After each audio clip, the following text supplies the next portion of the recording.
நண்பர்கள் அனைவருக்கும் வணக்கம். நான் மலையான். எல்லோரும் எப்படி இருக்கின்றீர்கள்? நலமாக இருப்பீர்கள் என நம்புகின்றேன். இந்த காணொளியானது உண்மையிலேயே வழக்கத்தை விட வித்தியாசமாக இருக்கும். இதுவரைக்கும் நீங்கள் பார்த்திராத, கேள்விப்பட்டிராத ஒரு சம்பவத்தை பார்க்க போகின்றீர்கள். இந்த மரத்தை உங்களால் அடையாளம் காண முடிகின்றதா? சற்று உன்னிப்பாக பாருங்கள். இதுதான் கமுக மரம். இதை பாக்கு மரம் என்றும் சொல்வார்கள். நீங்கள் பார்த்து கொண்டிருக்கின்ற இந்த பாக்கானது சாதாரணமான பாக்கினை விட அளவில் 2 அல்லது 3 மடங்கு சிறியதாக இருக்கும். இதுதான் எங்களுடைய வீட்டிலும் இருக்கின்றது. இதோ பாருங்கள்.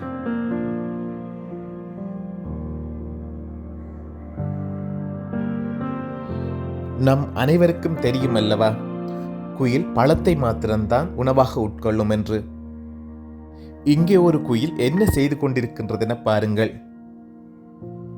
இந்த காணொளி எடுப்பதற்கு முன்னர் இந்த குயிலானது 2 பாக்குகளை உண்டுவிட்டது. 3ஆவதாக ஒன்றை எடுத்து அதனை உண்ண முயற்சித்துக் கொண்டிருக்கின்றது.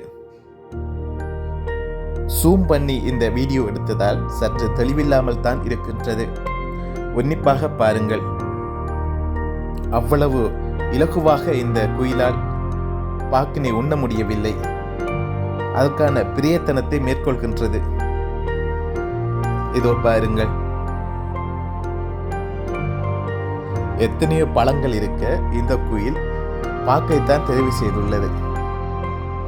பழத்துக்கு ஏற்பட்டுள்ள பஞ்சமா அல்லது குயிலுக்கு இந்த பாக்கு மிகவும் பிடித்துள்ளதா என்பதை சரியாக கூற முடியவில்லை. விழுங்கிவிட்டது அந்த பாக்கை. நண்பர்களே, இது குயிலினுடைய சாதாரண உணவு பழக்கம்தானா, அல்லது தன்னுடைய உணவு பழக்கத்திலிருந்து மாறுபட்டதாக இந்த குயில் உள்ளதா? இதற்கு முன்னர் நீங்கள் இவ்வாறானதொரு காட்சியை பார்த்திருக்கின்றீர்களா? அப்படி என்றால் தயவு செய்து கொமெண்டில் பதிவிடவும். தொடர்ச்சியாக இந்த காணொளியை பாருங்கள். மனிதன்தான் காலத்திற்கும் நேரத்துக்கும் ஏற்றபடி தன்னுடைய நடத்தையை மாற்றிக்கொள்பவன். இதில் பறவைகளும் இருக்கின்றதா? உங்களுக்கு இந்த காணொளி பிடித்திருந்தால் லைக், ஷேர், சப்ஸ்கிரைப் பண்ணுங்கள். இது போன்ற காணொளிகளை பதிவிட நான் ஆவலாகவே இருக்கின்றேன். எப்போதும் போன்று உங்களுடைய ஆதரவை தாருங்கள். நன்றி.